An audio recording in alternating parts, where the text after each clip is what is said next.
ഒന്ന് രണ്ട് വാക്കുകൾ ഇവിടെ എത്തിച്ചേർന്നിട്ടുള്ള വ്യക്തിത്വങ്ങളെ കുറിച്ച് പറയേണ്ടത് വളരെ അത്യാവശ്യമാണ്.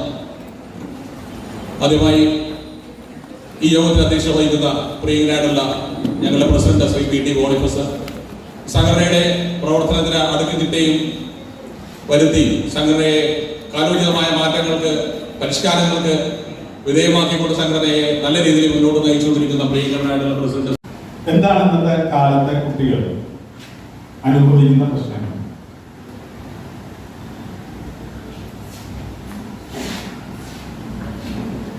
ആദ്യം മനസ്സിലാക്കേണ്ടത് മനുഷ്യനെ സംബന്ധിച്ചിടത്തോളം ഇറ്റ്സ് എ നാച്ചുറൽ പ്രോസസ്. പഠനം എന്നുള്ളത് ഒരു കുട്ടിയെ സംബന്ധിച്ചിടത്തോളം അതൊരു നാച്ചുറൽ പ്രോസസ്സാണ്. ആരും പഠിപ്പിച്ചില്ലെങ്കിലും ആ സാഹചര്യങ്ങളിൽ നിന്ന് കുട്ടി പഠിക്കും.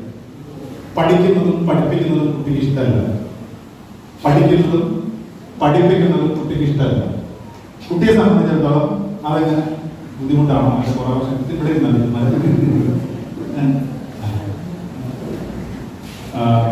അവരെ സംബന്ധിച്ചിടത്തോളം അതൊരു നാച്ചുറൽ ആയിട്ട് നടക്കേണ്ട കാര്യം.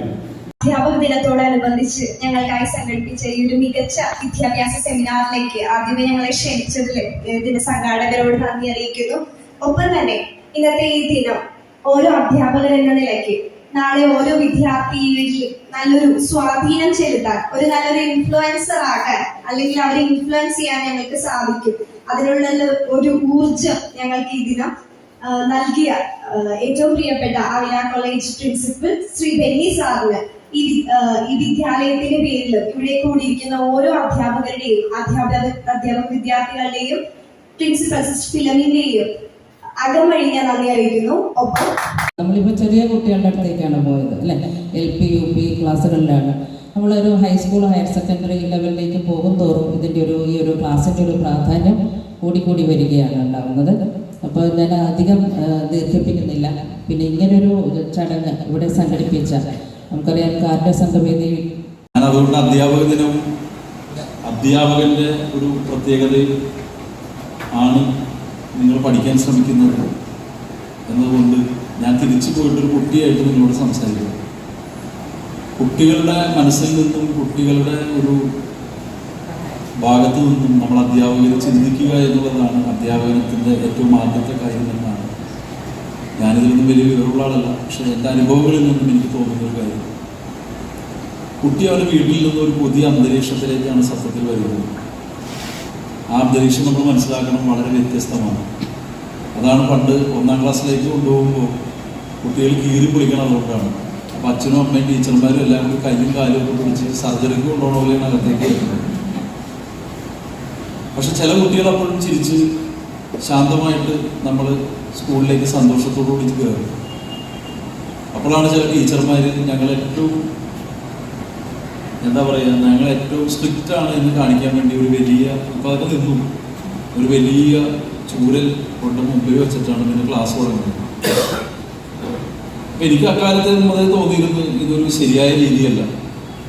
അപ്പം ഞാൻ നിങ്ങളോട് ഒരു സബ്ജക്റ്റ്, ഞാൻ പഠിച്ച ഒരു സബ്ജക്റ്റ് ഞാൻ പറയാം. നീ ആരാണ്, നീ സൂതപുത്രനല്ലേ എന്ന് ചോദിക്കുമ്പോഴാണ് ദുര്യോധന എഴുന്നേറ്റ് നിൽക്കുന്നത്. യുവരാജാവ് ഹസ്തിനാപുരത്തിൽ യുവരാജാവ് എഴുന്നേറ്റ് എന്നിട്ട് പറയുകയാണ്, ഇവൻ നല്ല യോദ്ധാവല്ല എന്ന് ആരും പറയില്ല, പക്ഷേ ഇവൻ ജനിച്ച കുലമാണ് പ്രശ്നമെങ്കിൽ ഞാൻ ദുര്യോധനൻ പറയുന്നു, മഹാന്മാരുടെയും മഹാനദികളുടെയും ഉൽപ്പത്തിയെക്കുറിച്ച് ആരും അന്വേഷിക്കാറില്ല. ഇവൻ്റെ കുലമാണ് പ്രശ്നം നിങ്ങൾക്ക് എങ്കിൽ ഞാൻ ഹസ്തിനപുരത്തിലെ യുവരാജാവ് ഈ കർണനെ അംഗരാജാവായി അഭിഷേകം ചെയ്യുന്നു. നമ്മളൊരു കിരീടം തലയിൽ വെച്ച് കൊടുക്കുകയാണ്. അതുകൊണ്ടാണ് കർണൻ അമ്മ വന്ന് ചോദിച്ചപ്പോൾ പറയുന്നത്, ഏത് വ്രതം ഞാൻ എടുക്കാൻ തയ്യാറാണ്, നിങ്ങളുടെ ഒപ്പം ചേരാൻ, അമ്മയുടെ മക്കളുടെ ഒപ്പം ഞാൻ ചേരില്ല, ഞാൻ ദുര്യോധനൻ്റെ ഒപ്പമേ ചേരുള്ളൂ. കാരണം എന്നെ ആ സഭയിൽ എല്ലാവരും നീ ആരാണ് എന്ന് ചോദിച്ചപ്പോൾ നീ ഇവൻ യഥാർത്ഥ പോരാളിയാണ് എന്ന് പറഞ്ഞത് ദുര്യോധനൻ. ഇതൊക്കെയാണ് നമ്മുടെ അധ്യാപകർക്ക് ഉണ്ടാവുന്ന ക്വാളിറ്റി. മനസ്സിലായില്ലേ? കുട്ടിയെ ആത്മാർത്ഥമായി നിഷ്കളങ്കമായി സ്നേഹിക്കുക. നമ്മുടെ മഹാത്മാഗാന്ധിക്ക് ചിരിക്കാൻ പറ്റില്ല, അത് ഒരു അധ്യാപകന്റെ ചിരിയാണ്. എല്ലാ കുരുത്തക്കേടുള്ളവരാണ്. ഞങ്ങൾ കൗൺസിൽ പോലെ ചാൻസ് കിട്ടിയാൽ നമ്മളെ ശരിയാക്കും. കാരണം ആ കൗൺസിലർമാരെ പറ്റുമല്ല, കൗൺസിലർമാരെന്ന് പറഞ്ഞാൽ നിങ്ങളുടെ ഇടയിൽ നിന്ന് ആളെ നിങ്ങൾ തിരഞ്ഞെടുക്കുന്ന അല്ലാണ്ട് വ്യത്യസ്തമായ മനുഷ്യരുടെ പരിചയമാണ് ഞാൻ ഉൾപ്പെടെയുള്ള 74 പേര്. പക്ഷെ നിഷ്കളങ്കമായി സ്നേഹിക്കുക എന്ന് പറയുന്നത്, ഞാൻ ഇങ്ങനൊരു സ്ഥലത്താണ് നിൽക്കുന്നത് എന്നുകൊണ്ട് ഒരു വാചകം ഞാൻ കേട്ടത് ഞാൻ പറയുന്നത്. എന്താണ് മഹാന്മാരെ മറ്റുള്ളവരിൽ നിന്നും വ്യത്യസ്തമാക്കുന്നത്? ഗുരുവിൻ്റെ പ്രഭാഷണം കെ ജയകുമാർ പറഞ്ഞൊരു വാക്ക് ഈ കഴിഞ്ഞ ദിവസം പള്ളുരുത്തിയിൽ ഞാൻ ഉറപ്പിച്ച് പറയുകയാണ്. എന്താണ് വലിയ മനുഷ്യരെയും നമ്മളെയും വ്യത്യസ്തരാക്കുന്നത്? എന്താ ദൈവത്തെയും നമ്മളെയും വ്യത്യസ്തനാക്കുന്നത്? നമ്മൾ ഒരാൾക്കും കാണാൻ കഴിയാത്ത വിധത്തിൽ ആണ് ക്രിസ്തുവിൻ്റെ പ്രബോധനം. അതായത് അതിൻ്റെ ഒരു ഉദാഹരണം അദ്ദേഹം പറഞ്ഞു, കുറ്റം ചെയ്യാത്തവർ കല്ലെറിയരുത്. നമ്മളാണെങ്കിൽ എന്ത് പറയും? ആരും കല്ലെറിയെന്ന് പറയും. പക്ഷെ ക്രിസ്തു മാത്രം പറഞ്ഞു കുറ്റം ചെയ്യാത്തവരുണ്ടെങ്കിൽ കല്ലെറിയരുത്. കാരണം അദ്ദേഹത്തിന് അറിയാം കുറ്റം ചെയ്തിട്ടുണ്ടെന്ന്. പക്ഷെ കുറ്റം ചെയ്യാത്തവർ ആരെങ്കിലും ഉണ്ടെങ്കിൽ ഇങ്ങനെ പറയാൻ ദൈവത്തിന് മാത്രമേ കഴിയുള്ളൂ. അതുകൊണ്ടുള്ള ദൈവപുത്രൻ എന്ന് പറയുന്നത്. അപ്പം അതുകൊണ്ട് സത്യത്തിൽ നിങ്ങൾ എല്ലാവരും അധ്യാപകരും നിങ്ങളുടെ ശിഷ്യന്മാരുടെ മുമ്പിൽ നിങ്ങൾ ദൈവങ്ങളാണ്. നിങ്ങളെ തിരിച്ചറിയുന്നുണ്ടോ എന്ന് എനിക്കറിയില്ല. അതല്ലേ മാതാപിതാ ഗുരു ദൈവം എന്ന് പറയുന്നത്. നമ്മൾ ഭാരതത്തിൽ ഇങ്ങനെ പൈതൃകം, അതിനോടൊന്നും എനിക്ക് വലിയ അഭിപ്രായമൊന്നുമില്ല. പക്ഷെ അതിൽ സത്യമുണ്ട് ഈ പറഞ്ഞ കാരുണ്യ സംഘവേദി സനൽമോൻ പറഞ്ഞതുപോലെ പല കാര്യങ്ങളും ഈ കൊച്ചി പ്രദേശത്ത് ചെയ്യുന്നുണ്ട്.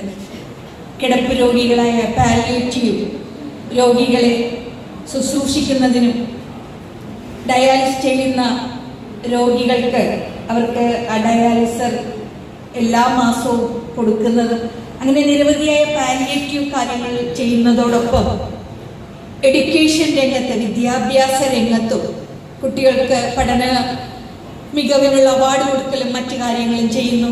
അതിനുപരി നമുക്കറിയുന്ന ഏറ്റവും നമ്മുടെ സമൂഹത്തിലെ പരിസ്ഥിതി സംരക്ഷിക്കേണ്ട ആവശ്യകത മനസ്സിലാക്കിക്കൊണ്ട് ആ ഒരു പരിസ്ഥിതി ദിനത്തിൽ നടുന്ന തൈകൾ അതെല്ലാം നടുന്നതോടുകൂടി ചില സംഘടനകളൊക്കെ അല്ലേ സാർ. ഓക്കെ സാറ് നല്ലൊരു ക്ലാസ്സാണ് നമുക്ക് തന്നത്. സൈക്കോളജി നമുക്ക് കുറച്ചുകൂടെ കണക്ട് ചെയ്യാൻ പറ്റി. നമ്മൾ ഈ മൾട്ടിപ്പിൾ ഇന്റലിജൻസ് ഒക്കെ ഇപ്പൊ പഠിച്ചിട്ട് വന്നതാണ്. അപ്പോൾ നമുക്ക് ഉണ്ടായിരുന്ന സംശയങ്ങളൊക്കെ സാറ് നല്ല രീതിയിൽ തീർത്തു തന്നു. നമ്മളിപ്പോൾ ടീച്ചിങ് പ്രാക്ടീസിന് പോയപ്പോൾ നമ്മൾ നേരിട്ട കുറേ കാര്യങ്ങളൊക്കെ ഇവിടെ ഡിസ്കസ് ചെയ്യേണ്ടായി. അപ്പോൾ ഇത്രയും നല്ലൊരു ക്ലാസ് ഞങ്ങൾക്ക് എടുത്തു തന്ന അലി സാറിനെ ഞങ്ങളുടെ OLIGയുടെ പേരിലും കാരുണ്യ സംഘവേദിയുടെ പേരിലും ഹൃദയമായി നന്ദി രേഖപ്പെടുത്തിയിട്ടുണ്ട്. ഇവിടെ വേണ്ടത് വേണ്ടാത്ത കൂടെ ഉപദേശം നൽകിയത് എന്തായിരിക്കും പറയുക? തുടങ്ങി എത്രയോ നമ്മൾ കേട്ടിരിക്കുന്ന സീനിയർ ടീച്ചേഴ്സ് എത്രയോ കേട്ടിരിക്കുന്നതല്ല. അവിടെ മുഖത്തിന്റെ ഭാവം തന്നെ കാണുമ്പോൾ അറിയാം. അപ്പൊ ടീച്ചിങ്ങും കുട്ടികൾക്ക് വേണ്ട, പ്രീച്ചിങ്ങും കുട്ടികൾക്ക് വേണ്ട. പിന്നെ അതുക്കും മീതെ എന്താണ് ഉള്ളത്? മനസ്സിൽ ഒരു അധ്യാപികയെ ഓർത്തിരിക്കുന്നുവെങ്കിൽ അതിന്റെ കാരണം ഹീലിംഗ് ആണ്. ഒരു സാന്ത്വനം നൽകുന്നു. B A student in A group of students. കുട്ടിയുടെ അടുത്ത് ചെന്നപ്പോൾ കുട്ടിയായിട്ട് രൂപാന്തരപ്പെട്ടുവെങ്കിൽ വിജയിച്ചു എന്നവിടെ. കുട്ടിയായിട്ട് രൂപാന്തരപ്പെട്ടു.